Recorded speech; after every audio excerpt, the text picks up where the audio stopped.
Hey, wartest du gerade auf dein Date oder was? Wartest du gerade auf dein Date oder was? Echt jetzt? Heißt, hä?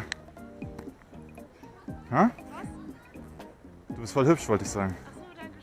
Hey, wie geht's? Ja, wie heißt du? Hey, was geht, Nicole? This is how you can start a conversation with a girl from thin air. Let's go.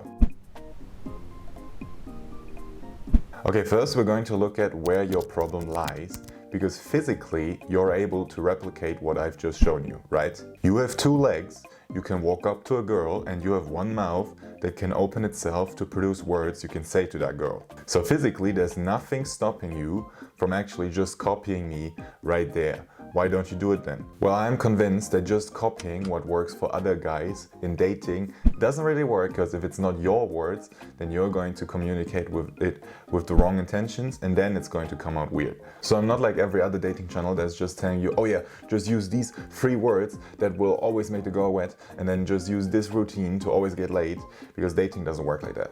These are just band-aid solutions. There's an underlying problem that these things might fix in the short term, but won't help you in the long term, because girls will find out pretty quickly that you're just applying like weird fucking routines to them, and as soon as they run out, they see the real you, and if that real you still doesn't get girls, then she's going to fuck off immediately. Okay, so let's get back to how you can physically imitate what I've done in the intro clip, right? The reason you're not doing that is on the inside, actually, because on the outside, yeah, you could do it, but on the inside of you there's a lot of inexperience, and this inexperience causes great fear. Your self-image, the way you see yourself, you don't see yourself as the guy who just goes up to women and talks to them. Now those routines could make you look to other people like you're the guy who would do that, but only in the short term. As soon as you run out of routines, the real you is going to be visible again. So the solution to all of this is to work on your self-image. Because I'm going to tell you a secret, everybody is afraid of women. Like even the guys who've done 1,000 cold approaches, they're still afraid of women when they go up to them. They have just changed their self-image from being the guy who, when he feels fear, he says, okay, I'm not gonna do it, to the guy who thinks, okay, he has fear, well, I can push through that. Now, which one of those two self-images have you adopted? Are you the guy who sees fear as his limit, or are you the guy who sees fear as an opportunity for improvement? And be real with yourself, yeah? Don't cope. When was the last time you were faced with a scary situation and you were thinking like, damn, it's really scary, but then you decided to do it anyways? That was probably fucking ages ago. And since that was ages ago, you are not in the habit of facing your fear. Now, think about what would happen if you got into the habit of facing fear, and fear didn't mean, oh fuck, I can't do this, but fear means, oh shit, here's a room for improvement. And now you might be thinking, okay, well, like the other guys, they don't face their fear, but I face my fear all the time. Are you sure about that? Let me just simulate the feeling of fear inside of you, okay? Now, I have a challenge for you. Go to your parents or text your parents right now on WhatsApp or whatever. Tell them you're grateful for them. And now you think like, oh fuck, no, that's gonna be kind of cringe. I never do that. Oh fuck, that's like, this is the feeling that needs to be inside of you. And when you can overpower this feeling, then you can overpower fear, okay? So don't cope here. Don't say, yeah, I face it all the time, when you don't have this feeling inside of you when you're doing scary stuff. Fuck, stuff. This feeling you just felt when I told you to express gratefulness for your parents, this is the exact same feeling you need to feel before going up to a girl. Your brain will actively resist the scary action, and this is how it makes you feel to stop you from doing it. Okay, so now you know what fear actually feels like. How can you beat your fear? Okay, so the first thing you need to accept to actually beat your fear is that your fear is not going to change unless you do something about it. Let's take the example of the girl again. When you're afraid of speaking to the girl today, you're afraid of speaking to the girl tomorrow, and you will be afraid of speaking to the girl in 10 years if you don't actually end up facing that fear. Because that's like the most common cope that is built into us. We're just thinking like, oh yeah, we can approach her later because later there's going to be a better opportunity. That's just your brain trying to push away the pain as long as possible. So nothing about your fear changes unless you change it. And if what I'm saying makes sense to you, you can actually check out the first link in the description. I have like accumulated all of these nuggets of wisdom that will get you to finally being the guy who gets girls. You can check it out, it's the first link in the description. And now I want you to think about how you're chilling in the gym, you're doing your workout, and in the beginning, like when you first start lifting weights, it's like really painful, you really have to push, even though the barbell is empty, bench press is super fucking hard, and you're just thinking like, damn, that's only 20 kgs, and you see the other guys who are doing like 60, 80 kg bench, and you're just thinking like, damn, how am I supposed to get there? Eventually, this empty barbell is not gonna hurt anymore, and the same thing goes with your fears.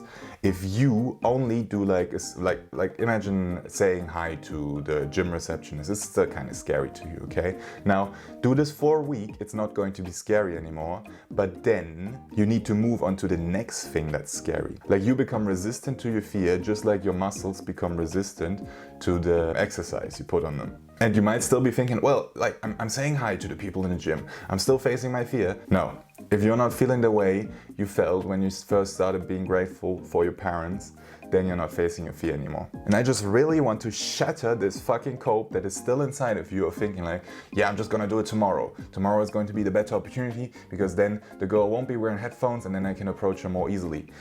It is not going to happen, okay? That's just your brain coping away from the fear. That's just your brain saying, oh yeah, let's do it tomorrow because tomorrow it's going to be easier. Bro, it's not going to be easier. Let's remember the gym again for a second. If 60 kg bench press isn't hard for you anymore, and you know that 65 or 70 kg bench press is going to be hard, then it is irrational to think, well, 70 kg is painful today, but it's not going to be painful tomorrow because tomorrow I'll just be randomly stronger. Do you see how this makes zero sense? You're not just randomly going to have less fear tomorrow, your fear is going to stay the same and you can only change it when you decide to push through it. Well, I just died. So I want to run you through this process one more time. You can create conversations because you are scared. I just explained to you that there's only one way to beat your fear, and that way is to push through it to feel its pain. This means that if you want to improve, the pain is inevitable and you need to face this pain. So this should spawn the question inside of you, okay, well, what's the best way to face this pain then? Glad you asked. Let me introduce you to courage. Courage is the act of feeling the fear, being afraid to talk to her, and then saying, you know what? Fuck you, to this little voice in your head who's saying like, no, let's do it tomorrow, let's not do it right now, it's scary. You say fuck you to this voice, you're saying this voice, I'm going to be courageous today, I know you're there, and I'm just going to fucking push through you, and then you're going to go up to the girl and you're going to speak to her. Courage is feeling the fear, but doing the scary thing anyways. And by the way, most people are not courageous at all. Most people are fucking pussies.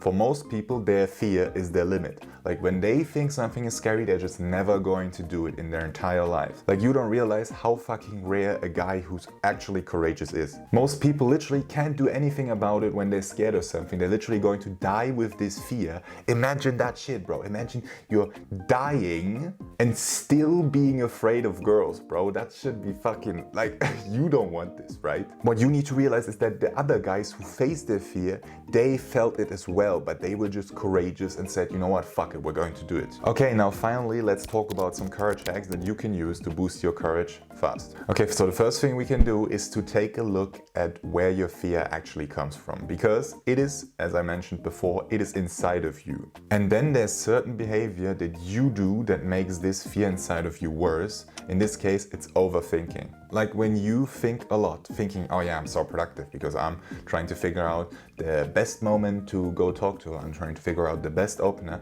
When you do all this overthinking, you might generate some good ideas. Think like, oh yeah, this opener would be pretty funny, or I could say this. But the grand majority of the thoughts that are generating inside of your head when you're overthinking are doubts. And guess what doubts are? Doubts are fear. So the longer you think about, sure, you're going to get one or two good thoughts, but you're going to get like 90-95% shitty thoughts that are telling you, oh, don't do this right now. Don't do this right now. So no, overthinking the approach is not productive. What I want you to do is to be a happy little retard. This is the mental cue I like to use for myself when I catch myself overthinking about interactions. Oh, should I open or should I not? I just remember, oh shit, just be the happy little retard. And then imagine almost hitting yourself to the head like, oh hello. and just enter this retard persona of yourself that's kind of actually oblivious to social cues, that's kind of like too dumb to understand, oh, is this going to be creepy when I go up, or is she going to like it when I tell her I like her? This little retard persona of you is actually too dumb to think about what might go on in the heads of other people, so it just does whatever the fuck is going on in his own head, and if his own head is saying, oh, I want to speak to her, then he's going to speak to her. So that's the retard part of happy little retard. Second thing you want to do is to be actually happy. There's a saying, ignorance is bliss, and it is very true for dating. When you just don't even let all these fucking doubts, all this overthinking enter your head, you're going to have so much better interactions with women. So what I want you to do is to be happy and to be retarded. There's one way, one rule you can actually apply to make yourself the happy little retard, and it works pretty well. Just give yourself 3 seconds of time between you seeing the girl, wanting to speak to her, and you actually doing it. If you take longer than 3 seconds, don't do it anymore, because then you're going to have a fuck interaction, and then overthinking has already started. But when you only have 3 seconds, then all that your brain can do is like, oh, ding, retard mode on, okay, go up to her, okay, speak to her. This rule is powerful because it limits your overthinking, and when you can't overthink, you can have doubts, and then your fear is not going to be this bad. Of course, there's still going to be fear, even as a happy little retard. It's just going to be enough so you can manage it, so you can actually do the approach. Okay, that's it. You can check out the first link in the description. It's my full guide to getting girls without being creepy and facing your fear and everything pretty much that you need when you don't get girls right now. Otherwise, you can click and watch this video to keep on learning, or subscribe to the channel right here. I'll see you in the next one. Let's go!